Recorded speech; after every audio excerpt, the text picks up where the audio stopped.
como um professor interessado em um tema do qual nós não podemos nos escusar, que é este tema da defesa da vida ou do direito à vida, e no contexto de uma série de eventos, de situações e de movimentos que colhem o Brasil dentro de um cenário que não é exclusivamente nacional, mas dentro de um contexto internacional, de uma mudança de cultura muito profunda e acelerada nas últimas décadas, na qual, ou dentro da qual nós estamos entrando, eu creio, de maneira muito ingênua ou imprevista. O Brasil vai a reboque de muitos movimentos, acolhendo de forma crítica, por liberdade, aquilo que muitas vezes parece ser o contrário dela, ou avanço, aquilo que na realidade é um retrocesso. Por isso, o tema que eu propus ao Sávio em relação à minha fala de hoje. Vamos falar um pouco de retórica. A premissa com a qual eu quero tratar o tema aqui com vocês hoje é a premissa das cortinas de fumaça, ou aquilo que, tecnicamente, eu tenho chamado da retórica da estratégia de deflexão, que é quando nós utilizamos determinadas palavras para significar exatamente o contrário daquilo que, de fato, está acontecendo. As estratégias de deflexão são estratégias muito comuns e eu pretendo, ao longo desta exposição, demonstrar que é exatamente esse o tipo de estratégia utilizada pelos tribunais brasileiros, pelo discurso jurídico sobre o aborto no Brasil. Mudar os termos de lugar e continuar efetivamente fazendo aquilo que os movimentos de agressão a direitos sustentam como de defesa deles. Então, essas estratégias de deflexão é que precisam ser trazidas à tona para que nós possamos refletir. Portanto, a premissa desta forma colocada, ela me leva a estabelecer com todos vocês um convite, ou estender a cada qual de vocês um convite, que é um convite crítico, que pode ser estabelecido a partir da seguinte fórmula: vamos considerar seriamente a hipótese de, e se as coisas que estão sendo colocadas cotidianamente com entusiasmo quase histérico pela mídia brasileira, pela mídia internacional, pelas redes sociais, pelos movimentos de rua, como defesa de direitos humanos, defesa de liberdades, avanços importantíssimos na afirmação do homem, do progresso, e se não se tratar na realidade de nada disso? E se as coisas não forem exatamente como parecem ser ou como estão nos sendo colocadas? Se nós nos permitíssemos levantar a ponta do véu que está encobrindo algumas destas estratégias e nos dessemos a oportunidade de olhar as coisas um pouco mais de perto, um pouco mais para o lado, ou um pouco mais para baixo, um pouco fora do foco ao qual nós temos sido convidados sempre para olhar estes temas. Efetivamente, o que é que nós descobriríamos? O que é que estaria lá? O que é que nós veríamos no lugar que nós pensamos que estão outras coisas? A primeira perspectiva sobre essas estratégias de deflexão a que eu quero me referir, para exemplificar uma moldura dentro da qual esse tema vai ser desenvolvido, é exatamente esta dos direitos humanos. Toda a história dos direitos humanos tem sido, ao longo de mais de um século, uma história de ampliação e expansão, uma história de afirmação de direitos que inicia em um núcleo muito específico de direitos individuais, como as liberdades de consciência.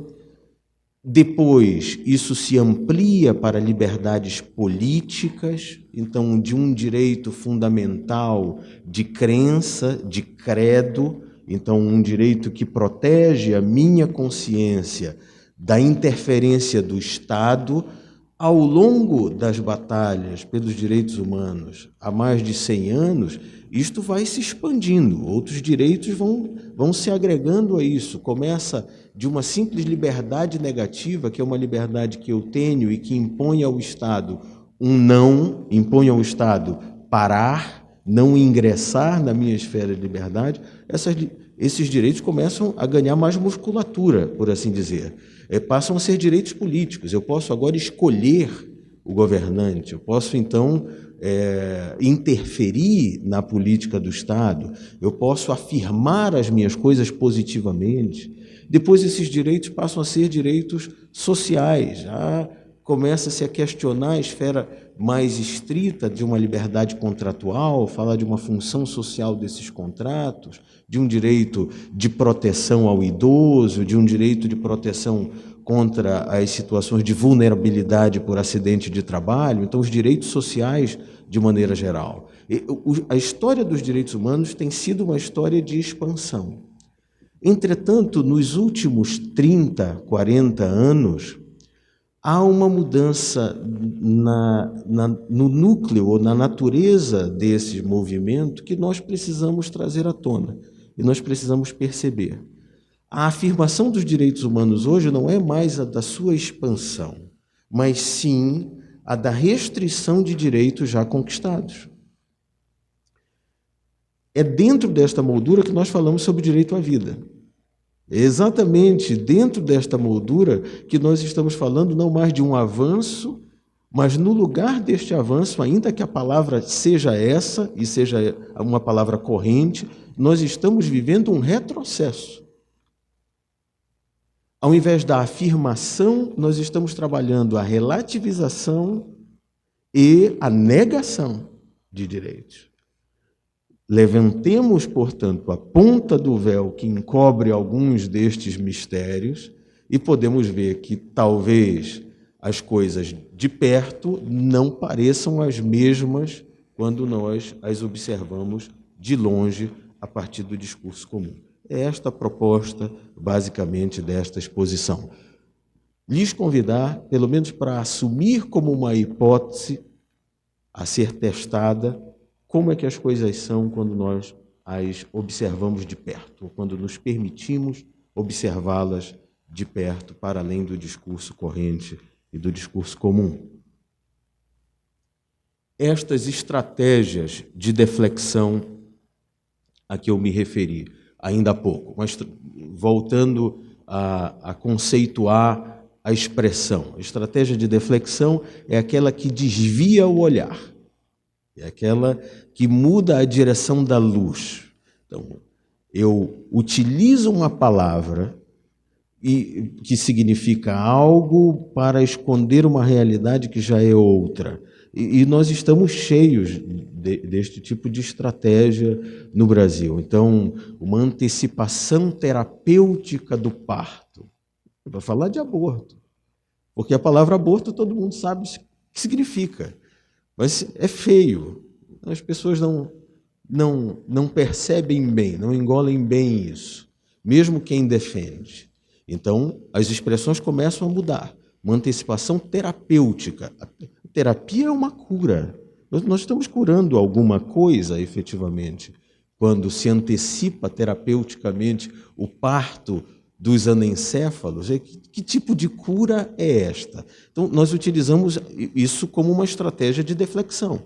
Utiliza uma palavra que cai bem, terapia, e afinal é disso que os médicos tratam, para fazer uma outra coisa. Interrupção voluntária da gravidez, para não falar do aborto. Redução embrionária, para não falar da supressão da vida do embrião. Utilizamos essas expressões comumente. Algumas delas, entretanto, eu tive que fazer uma seleção aqui, que a pretensão não é cansá-los mortalmente, avançando ao longo da noite, mas são 3. Elas não se esgotam, entretanto, nestas 3. Isso é uma seleção para demonstrar algum argumento de maneira mais eficaz aqui. O aborto como um problema de saúde pública, então a estratégia de deflectiva é falar do aborto como saúde pública, como uma questão de saúde pública. Segundo, o aborto como um mal menor e falar de direitos reprodutivos e direitos humanos. Então, utilizar o aborto como uma estratégia de afirmação de direitos. Em todas essas 3 hipóteses, como eu pretendo detalhar aqui, eu identifico estratégias de retórica deflectiva, para desviar a luz para um outro foco. É um argumento corrente no Brasil. Qualquer 5 minutos do Fantástico, em qualquer domingo que seja, aparece esta história do aborto como um problema de saúde pública. Então, sempre aparece um especialista de plantão, surgido sabe-se lá de onde, para dizer sempre que nós temos de 1 milhão a 1,5 milhão de abortos no Brasil, e, portanto, o aborto já é uma realidade no Brasil, e nós precisamos parar de ser hipócritas e trazer isto à tona, porque há um número significativo de mulheres que acabam morrendo por falta de tratamento, por causa da clandestinidade com que o aborto acontece no Brasil. E isto não é apenas uma questão do Drauzio Varela, todo mundo acaba disseminando estas expressões ao longo do tempo pela imprensa brasileira. Em qualquer debate esse número aparece. Esse número é um número cabalístico, né? Esse de 1 milhão a 1,5 milhão. A forma com que este cálculo foi feita raramente se pergunta, né, de onde é que vem esta história de 1 milhão, 1,5 milhão. E é muito curioso que, pela década de 70, quando os Estados Unidos, no caso Roe versus Wade, a Suprema Corte acaba legalizando o aborto nos Estados Unidos, naquela época a população norte-americana era muito semelhante à do Brasil atual. Lá, cerca de 204 milhões de habitantes na década de 70, os Estados Unidos têm mais de 300 milhões de habitantes, e hoje nós chegamos a esta cifra de um pouco mais de 200 milhões de habitantes. Naquela época, já se fala, no caso Roe versus Wade, de 1,5 milhão abortos conduzidos nos Estados Unidos. E hoje nós falamos a mesma coisa aqui. Esta é a mesma fórmula. Isto virou um número de etiqueta, propagado pela IPPF, né, pela Planned Parenthood, com um dado muito curioso e meio criptográfico. Pegar o número de internações que o sistema de saúde tem dentro de um determinado país e multiplicar este número por 5 ou por 6, e aí você obtém o número de abortos que possivelmente estão acontecendo dentro do país. A questão toda ninguém sabe dizer de onde é que veio este 5 ou este 6 como fator de multiplicação. Para que trabalhemos os dados reais, nós temos que ir um pouco adiante. Vamos aqui, para verem como é um discurso corrente. Quando o atual ministro da Saúde assumiu, tem sempre um assessor, né, do lado que vai cantar alguma coisa para ele, me diz aí o que é para dizer, o que é para eu falar. Aí ele vai no discurso corrente. Afirmou em 2016, logo que assumiu, recebi a informação de que é feito 1,5 milhão de abortos por ano no Brasil. Desse total, 250 mil mulheres ficam com alguma sequela e 11 mil vão a óbito. Esta é a palavra do ministro da Saúde do Brasil no momento em que assume a pasta. A questão é a seguinte: se nós vamos ficar com o número de uma instituição norte-americana que tem interesse direto em promover clínicas de aborto, e é dona de mais de 20 clínicas de aborto nos Estados Unidos e mais de 50 no mundo inteiro, e, portanto, vê o Brasil como mercado, ou se nós vamos ficar com os números do próprio Ministério da Saúde dirigido por este senhor. Porque se nós formos ao DataSUS, que é melhor do que o assessor, né, que assiste o Fantástico e dá os números, o DataSUS diz uma outra coisa. E qualquer um de vocês com os smartphones pode comprovar isto que eu estou dizendo aqui. Porque não é número do Brasil sem aborto, não é número do Planned Parenthood, não é número do Drauzio, isso é número do DataSUS. Vamos aqui. Em 2013, morreram no Brasil 523.195 mulheres, sendo 66.790 em idade fértil. Óbitos maternos, mulheres que morrem em decorrência da gravidez, parto e puerpério, correspondem a 1.686, que é o CID-10. Então, mulheres que morrem em idade fértil em função de gravidez, parto e puerpério. O primeiro elemento que nós temos que levar em conta ao encararmos os dados inflacionados sobre aborto no Brasil. Não dá para colocar o número total de morte ou internação ou complicações de mulheres que levam à internação a casos de aborto. Estas coisas não estão diretamente conectadas. Nós não podemos, portanto, sustentar que todas as mulheres que vão a óbito ou estão internadas estão em função de algum problema relacionado ao aborto, quando elas estão em idade fértil.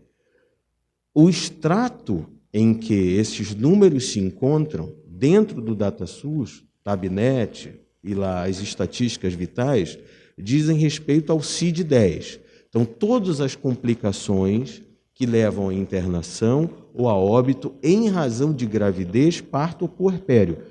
Nem todas elas, nesse extrato, são de aborto. Esse extrato já é muito menor que os 500 e tantos mil óbitos femininos. E nem todos os casos que levam à morte em função de gravidez, parto ou puerpério, então até o 42º dia após o parto, dizem respeito ao aborto. Muitas dessas situações dizem respeito, por exemplo, a questões que é a principal no Brasil de pressão alta, né, hipertensão, que levam as mulheres a terem complicação com a gravidez. Tudo isto tem entrado nas estatísticas de aborto como se aborto fosse. Houve uma complicação em razão da gravidez. Então, a estatística é colocada como se fosse aborto. E aquilo é hipertensão. Ou então houve um aborto natural. É colocado como caso de aborto, provocado. Houve morte do feto ou então da criança após o parto. Isso é colocado como se tivesse sido, nesses números, como um aborto provocado. Vejam lá, o primeiro cuidado que nós temos que ter é saber como chegar a esses dados. Esses dados estão disponíveis e são simples. Qualquer smartphone, você chega. Os dados do Ministério da Saúde não são criptográficos, como o do Ministério da Transparência. Não tem nada de transparente. Os dados do SUS são mais tranquilos de acessar. Com 3 lâminas você chega nos dados. Os últimos que eu tive, os números que eu tenho, eu busquei em maio do ano passado, consolidavam até 2014. Já há os dados consolidados de 2015. Então, há uma atualização a fazer nisso. Mas como o propósito não é ficar malhando o número, porque eu quero tratar propriamente de questões de fundo, aqui é mais para ilustrar a estratégia deflectiva que essa retórica possui. Porque os números muitas vezes são mostrados para nós como oráculos. Eles são oráculos. Os números nos dirão a verdade. Vejam lá, os números não falam por nós. Nós falamos a respeito dos números. Então, o problema continua sendo se nós estamos fazendo a leitura correta dos números.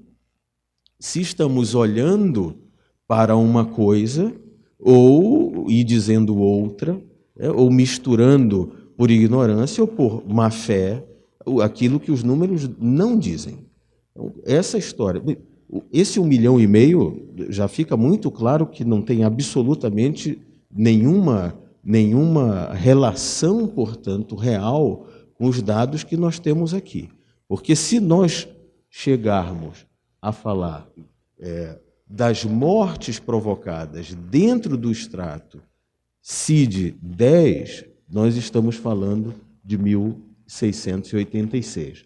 Em 2013, as mortes maternas em função de aborto provocado, que dentro deste número são cerca de 1/4, totalizam 66, incluindo-se aí os não especificados. Em 2014, tivemos 1.651 mortes maternas, das quais 40 podem ser atribuídas a aborto provocado. 40. 66. Observem lá. O grande problema que nós temos em relação a isso não é apenas uma estatística inflacionada desses números, mas aonde se pretende chegar com todo este discurso sobre os números aqui. O objetivo é muito claro, meus caros. Sabe-se, desde a última pesquisa do IBOP, que foi de 2005, sobre a opinião dos brasileiros sobre o aborto, depois de lá, o IBOP não fez mais essas pesquisas. O Datafolha vai fazer uma em 2007. Ou seja, os grandes institutos de pesquisa foram calados. Porque os dados revelavam, em 2003, mais de 90% dos brasileiros contrários ao aborto. Na pesquisa de 2007 do Datafolha, 67% consideravam o aborto uma situação moralmente inaceitável. Então, qual foi a estratégia adotada pelos magos ou oráculos dos números desde então? É dizer, senhores, o problema todo é que esta opinião que estão sustentando, esta opinião está vitimando pessoas no Brasil. E isto é moralmente inaceitável. Há um conjunto grande da população brasileira morrendo, sem cuidados, por causa desse tipo de opinião, e colocar todo mundo na parede. Ou seja, se você efetivamente é a favor da vida, é essa a conclusão, seja a favor do aborto e da legalização dele. Vejam como é a mudança, portanto, de luz e de foco. Ser verdadeiramente a favor da vida, diante destes números, dos números maquiados, é defender a legalização do aborto. Sem isto, você está na posição contrária à vida. No final das contas, se observarmos as coisas com a seriedade que estes números trazem, e que não são números de ONGs, são números oficiais sobre a saúde no Brasil, nós vamos ver que este número elevadíssimo de morte de mulheres e mortes maternas no Brasil não são provocados pelo aborto ou em decorrência de aborto. O problema de saúde pública no Brasil é o sistema de saúde pública do Brasil. Simples assim. É uma coisa que todos nós sabemos. O que faz com que as mulheres morram no Brasil em função de gravidez, parto ou puerpério, na idade fértil, portanto, não é o aborto provocado. É porque não tem acesso em tempo oportuno ao sistema de saúde. E ao invés de estarmos discutindo, portanto, uma política séria de proteção às mulheres, com a destinação correta de recursos dentro do Sistema Único de Saúde, para que essa cobertura seja ampla, inclusive nos interiores, e oportuna, porque a eclâmpsia, por exemplo, é uma causa grave de morte, e isso não pode demorar para ser atendido, senão do dia para a noite a parturiente morrerá. Ao invés de trabalharmos recursos para esta proteção efetiva da mulher, nós estamos discutindo outros recursos e desvio desses recursos para uma finalidade que não é aquela que tem provocado a morte das mulheres. Então, aquele discurso de que a proteção efetiva da mulher diz respeito à legalização do aborto, é uma estratégia de retórica deflectiva. Porque o aborto não é a causa. O sistema de saúde é a causa. E nós precisamos batalhar para que ele funcione, e funcione a tempo, e funcione para quem precise. E o que é curioso é que todos os brasileiros sabem disso. Porque nós sabemos que o sistema é deficitário, sabemos que o sistema não funciona porque deve funcionar. Então, o que eu estou pautando aqui é que devemos, dentro daquela perspectiva que eu propus no início, e se não for assim como eu tenho ouvido nos programas? E se as boas intenções do doutor Drauzio não forem tão boas assim? O que é que eu vejo quando eu observo as coisas de perto? É que esta não é uma opinião de defesa da mulher. A da legalização não é. Nós estamos desviando o foco para um grupo de pressão específico, mas não para a mulher brasileira como um todo e para aquela que precisa efetivamente da proteção do Sistema Único de Saúde, lá no interior do estado do Pará ou de qualquer interior do Brasil, que não pode aguardar uma semana para o atendimento, porque senão virá a óbito em razão de problemas e complicações derivados da gravidez, do parto ou do puerpério. O aborto, e aí sempre eu vou procurar fazer isto, né? Colocar alguma coisa e aquilo que nós devemos observar como entendo de maneira mais próxima. O aborto é uma questão civilizatória.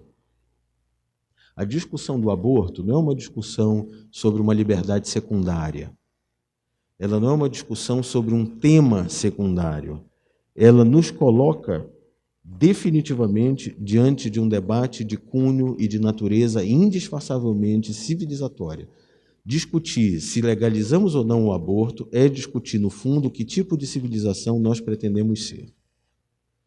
Se nós pretendemos seguir para adiante como uma civilização que autoriza via lei e autoriza via recursos públicos alocados pelo Estado que se mate, que relativizemos o conceito de vida, que chamemos a pessoas no estágio intrauterino de outras coisas que não pessoas.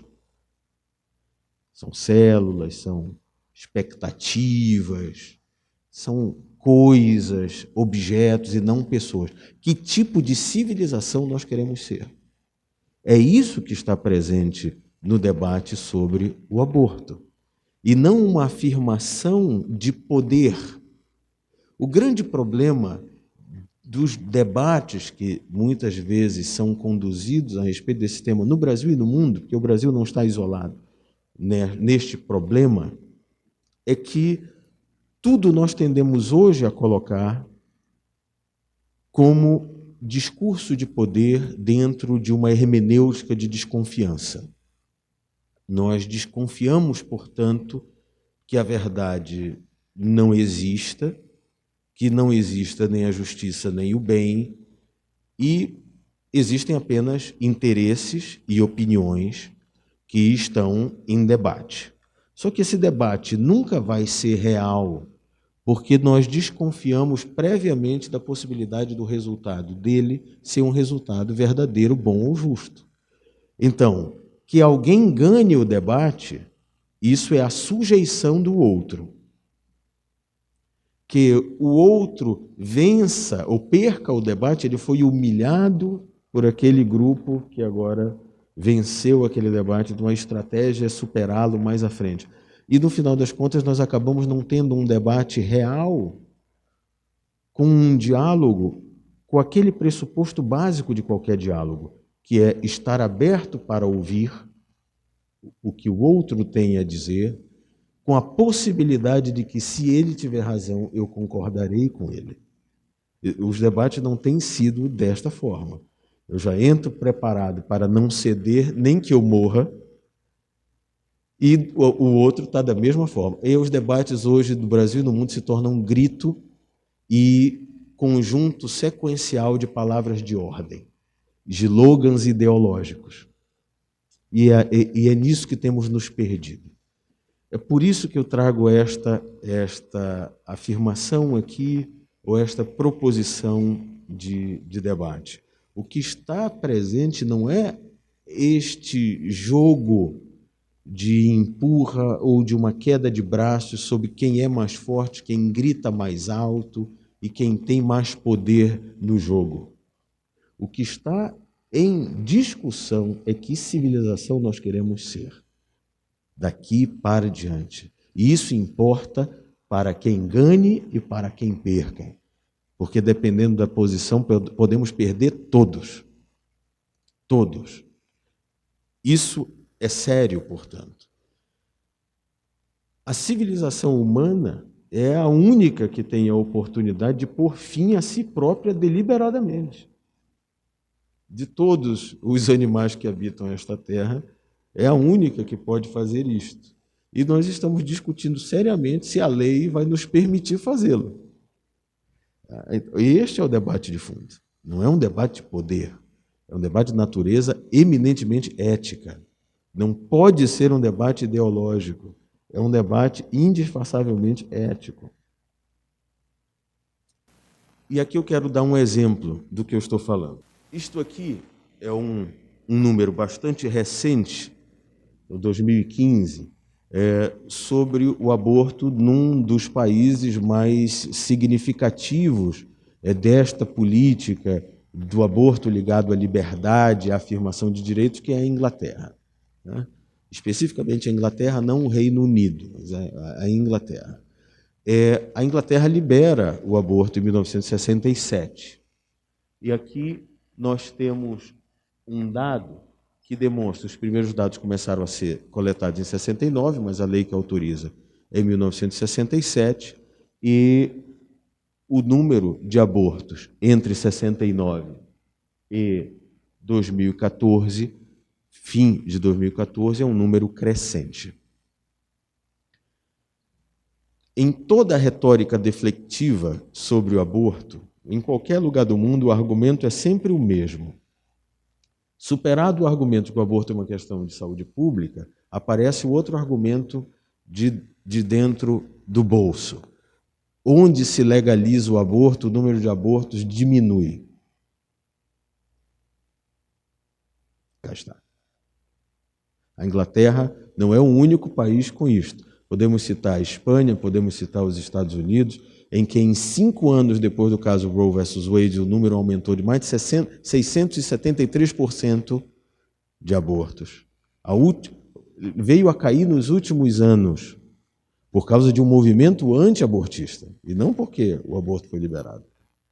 Começou-se a discutir seriamente a cultura do aborto e tudo que está por trás do financiamento público do Planned Parenthood.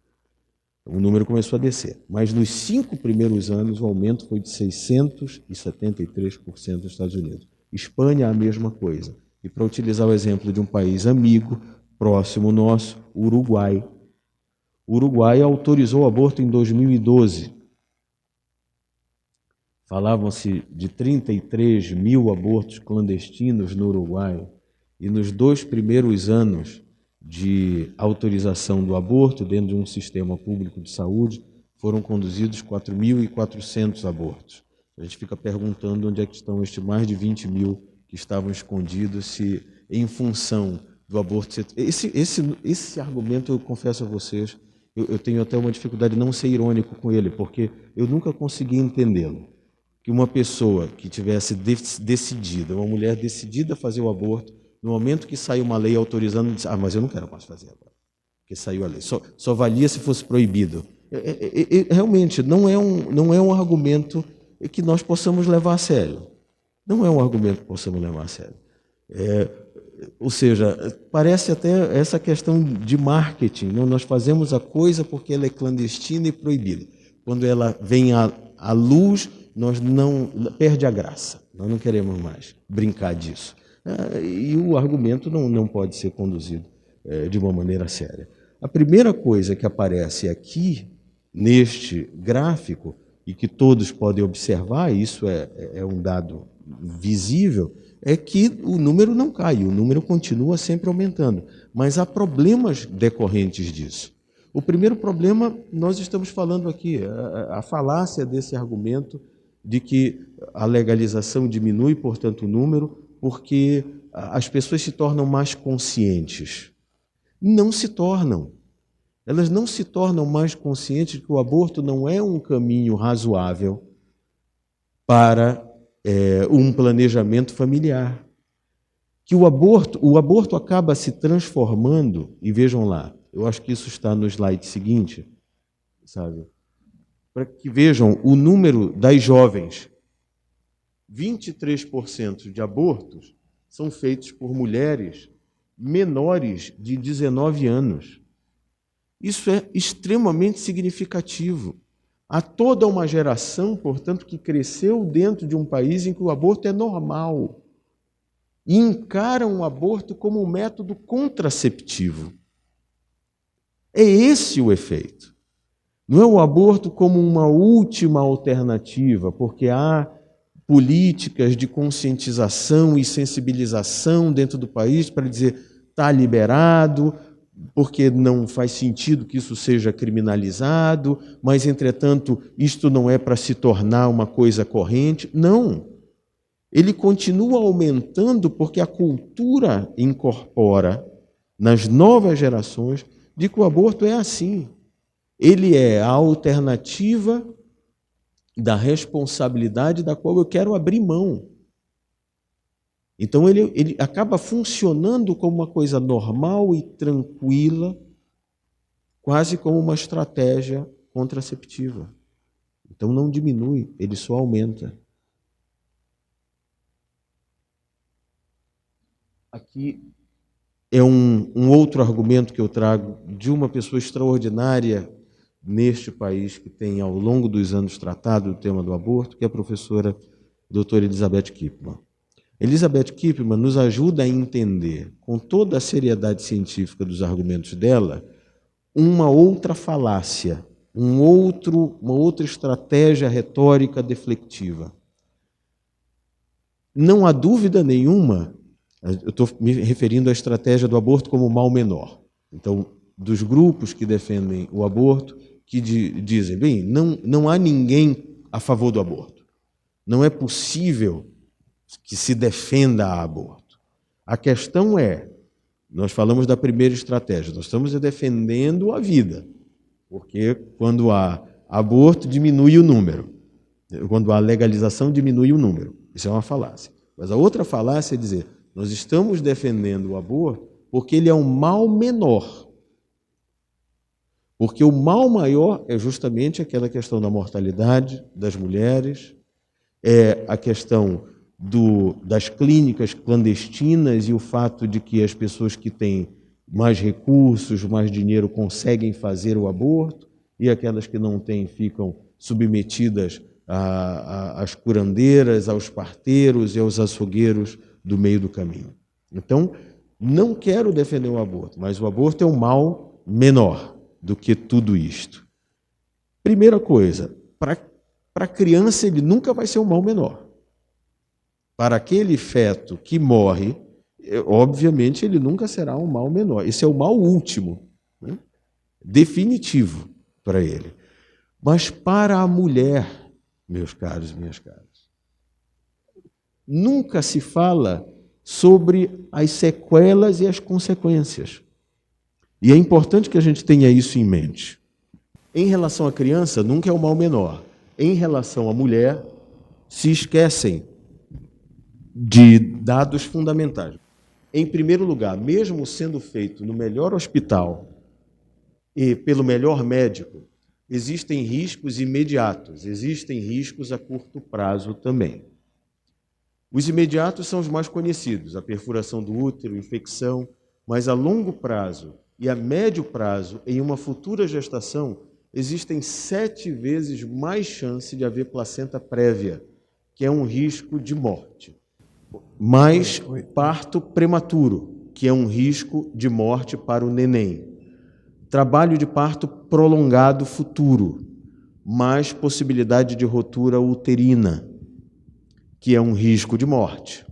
Mais processo infeccioso, maior número de partos cesarianas E isto é apenas uma enunciação exemplificativa, porque há mais riscos em estudos também que vêm aparecendo e se tornando públicos ao longo do tempo e que precisam ser levados em conta. Porque sempre que este tema aparece, é como se não houvesse consequência, que todas as coisas terminassem lá na mesa. E elas não terminam na mesa. E olha que nós não estamos falando nem dos problemas de natureza psicológica. Nós não estamos falando também de alguns estudos recentes que procuram apontar um tipo maior de incidência de câncer nas mulheres que praticam aborto, principalmente o aborto em reincidência, que já é um problema na Inglaterra. Há um número crescente de abortos em reincidência, o que demonstra aquela cultura de que isso é um método contraceptivo, né? Entre aspas fortes aí. Então, há muita coisa deixada para debaixo do tapete nessa discussão e que diz respeito à proteção da mulher e não à defesa de um direito da mulher. A defesa de um direito prévio dela, que é da sua própria saúde. Estamos falando também do direito ao corpo, à sua integridade.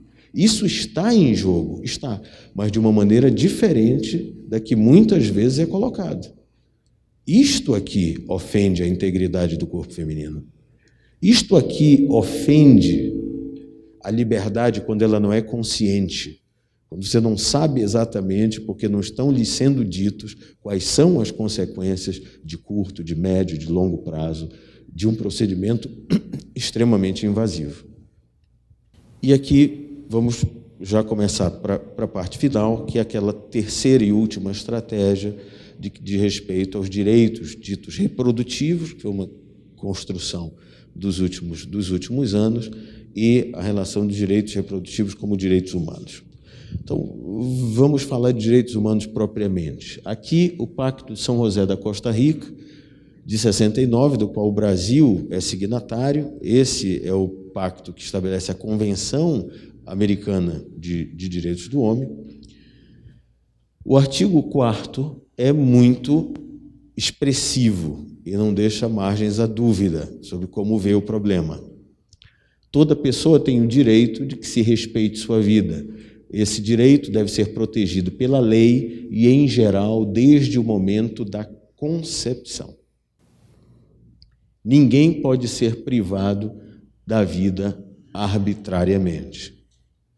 Estamos falando de direitos humanos, é este o pacto que o Brasil é signatário. A vida é protegida desde a sua concepção. Pacto Internacional de Direitos Civis e Políticos, o CPI-DCP, no artigo 6º, o Brasil também é signatário. O direito à vida é inerente à pessoa humana. Este direito deverá ser protegido pela lei. Ninguém poderá ser arbitrariamente privado da vida. Esse direito deve ser protegido pela lei. Perfeito. São termos que conhecemos. Constituição brasileira, apenas para mencionar que esses tratados e convenções internacionais sobre direitos humanos, eles integram a ordem jurídica nacional. Eles não são alguma coisa à parte, simplesmente como uma referência para ver, para olhar, para admirar. Eles integram a ordem interna brasileira, como elementos que devem ser considerados no judiciário, para os juízes de qualquer instância. Hoje se fala de maneira muito intensa do controle de convencionalidade ao lado de um controle de constitucionalidade. Quer dizer, além de levar a Constituição em referência para a avaliação da legitimidade e legalidade das leis infraconstitucionais, deve-se levar também em conta a Convenção. Que convenção é esta? O Pacto de São José da Costa Rica.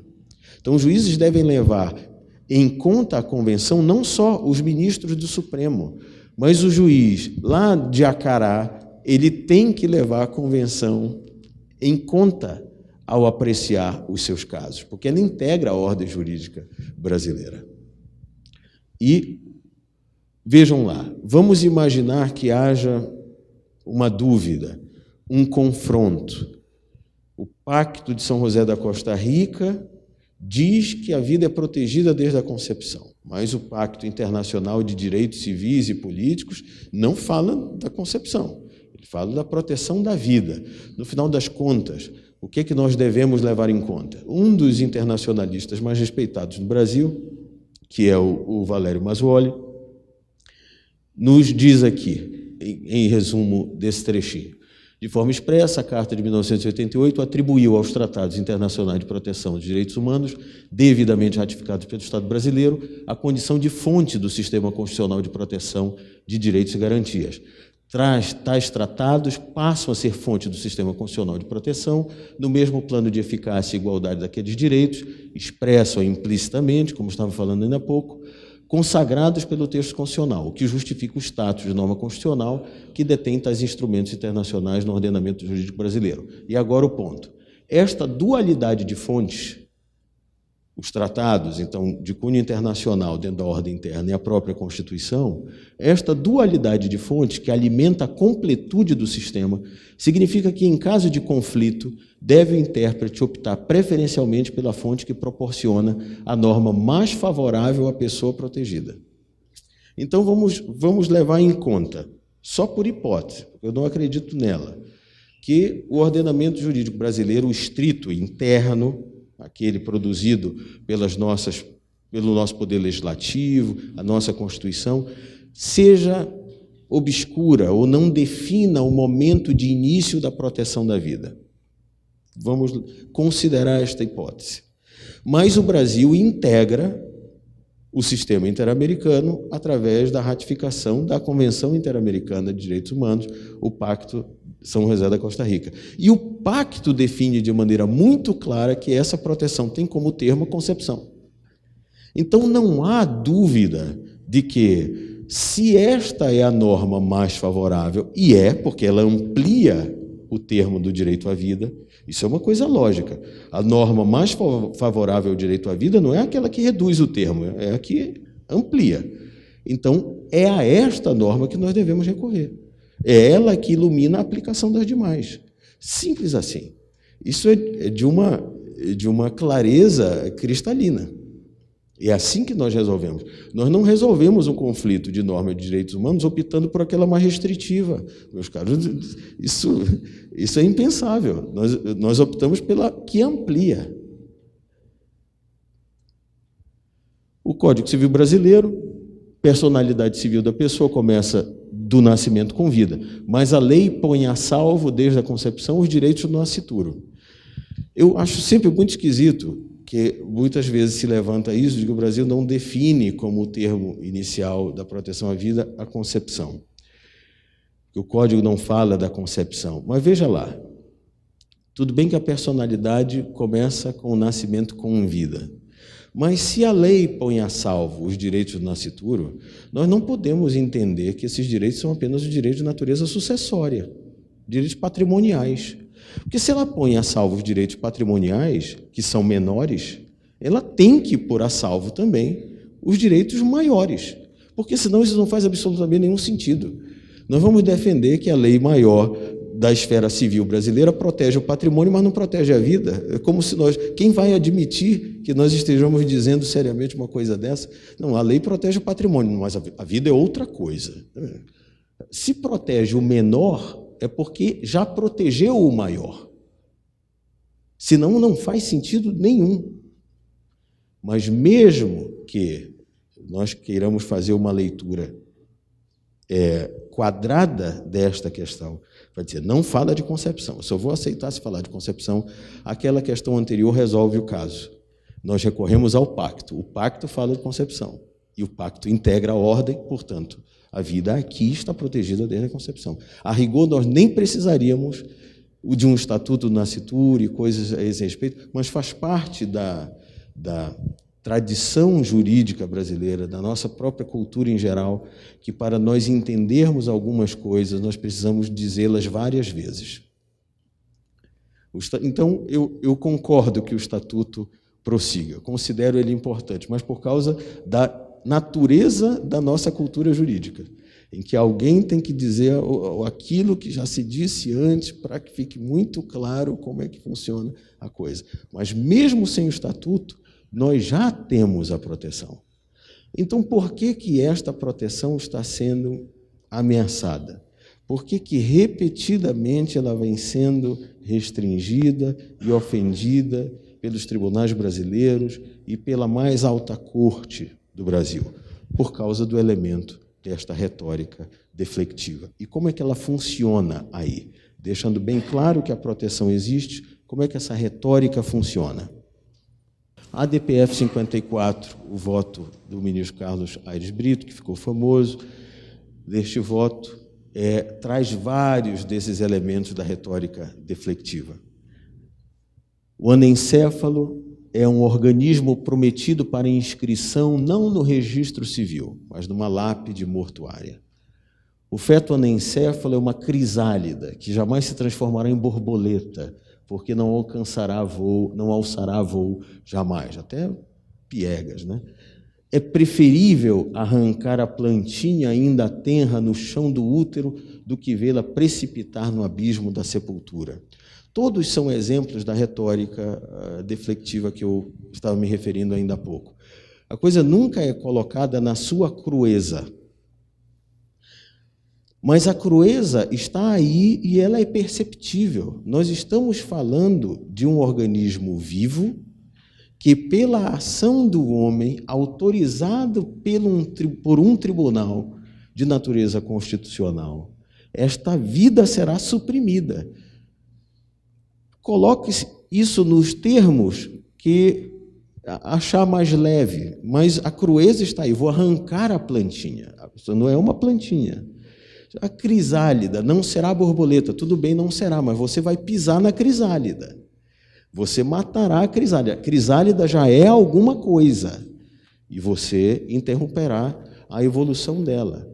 Que estejam destinadas à inscrição mortuária e não ao registro civil, estamos todos nós na mesma situação. Estamos todos destinados à inscrição no registro de óbito. Não sabemos quando, mas estamos. Não há nenhuma distinção aqui. Olha, nós vamos ter que autorizar o aborto dos fetos anencéfalos porque eles vão morrer. Pois, o senhor também. Todos nós morreremos. E aí? Do que efetivamente isso distingue? Qual é a mudança de grau? Né? Ou será que o tempo de vida altera a natureza do direito à vida?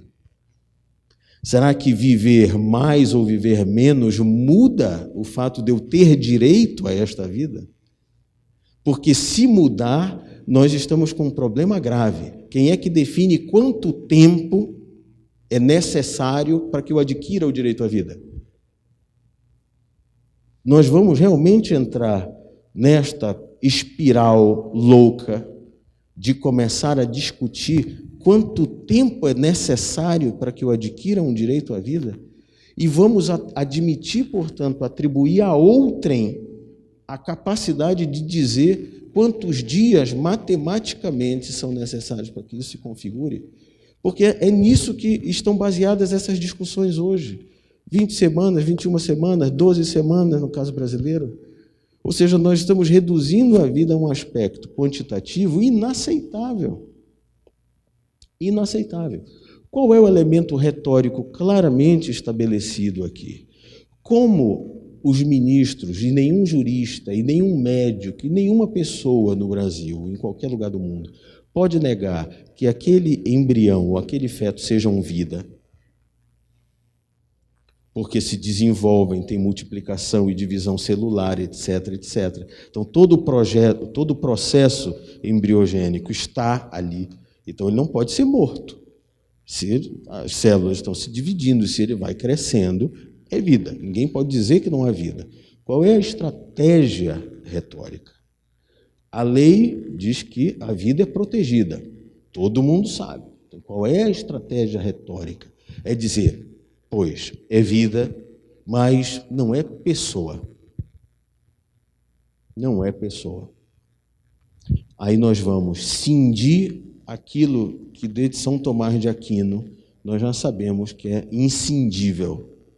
Vida e pessoa. E nós começamos a trabalhar a coisa dentro daquilo que é uma das características mais marcantes da cultura moderna. Nós começamos a dividir e a fragmentar o que é indiviso e não fragmentável.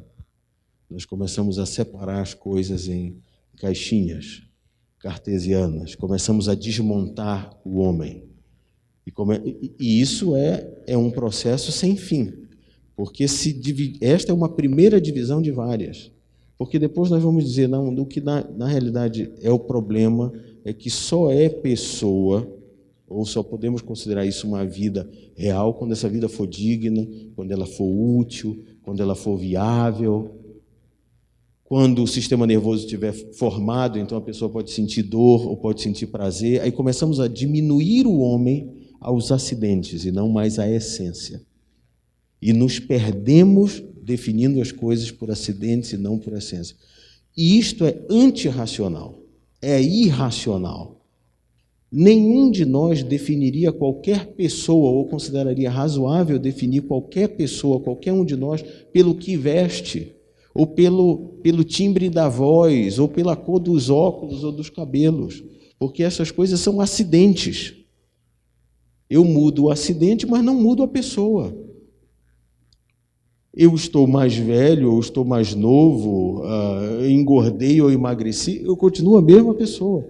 E nós sabemos e nos comportamos uns em relação aos outros assim. Você não encontra alguém que emagreceu muito, engordou muito, de quem és tu? Não, é a mesma pessoa, você cumprimenta o seu amigo, o seu conhecido. Porque você sabe que o acidente não define ou não muda essa essência. Mas o direito não sabe mais disso. Os tribunais brasileiros não sabem mais disso, porque nós definimos as coisas pelos acidentes. Olha, esta vida aqui é muito curtinha. Esta vida não tem um sistema nervoso central totalmente formado. Esta vida aqui vai desenvolver uma patologia. Este organismo desenvolverá uma patologia daqui a algum tempo. Aí vamos dizer, não é pessoa. E começamos a quebrar isto. E me encaminhando efetivamente para a finalização, por favor, Sávio. Afinal de contas, a pergunta essencial desta terceira estratégia, direitos reprodutivos e direitos humanos, como se estivéssemos num crescendo, num avanço de afirmação na era dos direitos, e que na realidade é um retrocesso, isso se revela, a estratégia de retrocesso, quando nós perguntamos direitos humanos para quem? Porque no tema do aborto, que define o que é central para nós, eu falei ainda há pouco, esse debate é um debate de natureza civilizatória. Se ele não for enfrentado, nada vale a pena. Ou nós definimos isso, ou as outras coisas são muito menores em relação a isso, nós estamos apenas perdendo tempo. Nós precisamos definir o que é verdadeiramente importante. Afinal de contas, na questão do aborto, na defesa do direito à vida, esses direitos humanos são direitos para quem? Porque se nós estamos utilizando como estratégia desqualificar aquele organismo vivo, que é um ser humano, desqualificá-lo como algo, como uma coisa, não pessoa, se nós estamos reificando através das leis e dos tribunais aquele organismo, nós estamos adotando a mais velha das fórmulas de crueldade que a humanidade sempre utilizou. A guerra dos fortes contra os fracos. E eu tenho insistido nesse tema. Mas aí é só nós mudarmos o nome dos fortes e dos fracos para sabermos que é essa mesma fórmula. Os fortes aqui são os nascidos e os fracos são os que não nasceram ainda. Mas é a mesma coisa. Os fracos são sempre aqueles que não têm ninguém para defendê-los. E eles não podem defender a si mesmos. E tem sempre um grupo forte dizendo que eles, a bem da verdade, não são pessoas, não são úteis, não são viáveis. Isso foi assim ao longo da história da humanidade, com os povos, com minorias. É sempre essa estratégia. Não, eu vou escravizá-lo porque eu acho que não é pessoa aqui. Eu vou matar esta comunidade porque são insetos, né? Na Guerra Civil de Ruanda. Eu vou fazer experiência com estes aqui porque no estudo racial isto é uma sub-raça. Eles não são como nós, arianos.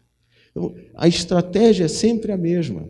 Os estados totalitários caíram, mas os discursos totalitários hoje são discursos de direitos. E nós precisamos nos atentar para isso, porque esta estratégia coloca uma coisa no lugar da outra. Quando falamos de afirmação de direitos, temos que estar muito atentos, porque é possível que estejamos tratando bem do contrário, da negação dos direitos a partir das estratégias mais vis de negação, de diminuição, de desumanização, que faz vítimas na história da humanidade desde sempre. Essas coisas não sumiram. Talvez elas tenham mudado de forma e se tornado mais sutis e, portanto, mais invisíveis. E nós precisamos estar muito atentos a isso. Nós mesmos somos capazes de nos destruir enquanto humanidade. Que tenhamos atenção em relação a isso. Agradeço imensamente a paciência de todos e renovo o agradecimento ao convite também para estarmos aqui. Boa noite.